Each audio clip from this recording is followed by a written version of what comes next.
ভাই এমন বাংলাদেশ আমার দরকার নাই রে ভাই। বাঙালি জাতি এত যদি বাটপারি করতে পারে, তাহলে এই দায়িত্বগুলো কে নিবে? বর্তমানে উপকূলীয় এলাকায় যদি এই সাইনবোর্ডের এই অবস্থা হয়, তাহলে আমরা বাংলাদেশকে কিভাবে একটি উন্নত দেশে পরিণত করবো ভাই?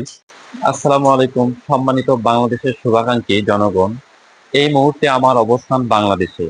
আর বাংলাদেশের বর্তমানের আবহাওয়ার সার্বিক অবস্থা আমরা যদি দেখাই, আমার পিছনে দেখতে পাচ্ছেন প্রচুর বৃষ্টি।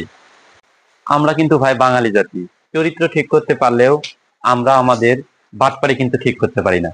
এই যে চলে আসলাম এই আবহাওয়ার মধ্যে, আবহাওয়ার পূর্বাভাস নিয়ে। আমার পিছনে যে দেখতেছেন আবহাওয়ার পূর্বাভাস, আমি আজকে দেখাবো বাংলাদেশের আবহাওয়ার পূর্বাভাস বর্তমানে কোন অবস্থায় আছে।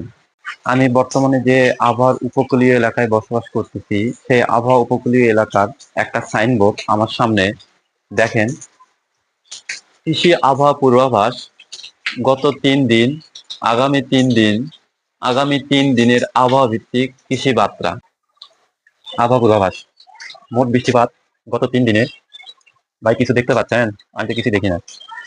এটাই হচ্ছে মোট বৃষ্টিপাতের পরিমাণ, এবং মোট বৃষ্টিপাতের পরিমাণ এই যে, এটাই হচ্ছে বার্তাটি। এবং আমি যদি ভালো করে দেখাই, তাহলে আপনারা দেখতে পাবেন এই যে ভিতরে ভিতরে পাখির ভাষা। এটাই হচ্ছে বাংলাদেশের বার্তাটির একটা জলজান্ত প্রমাণ।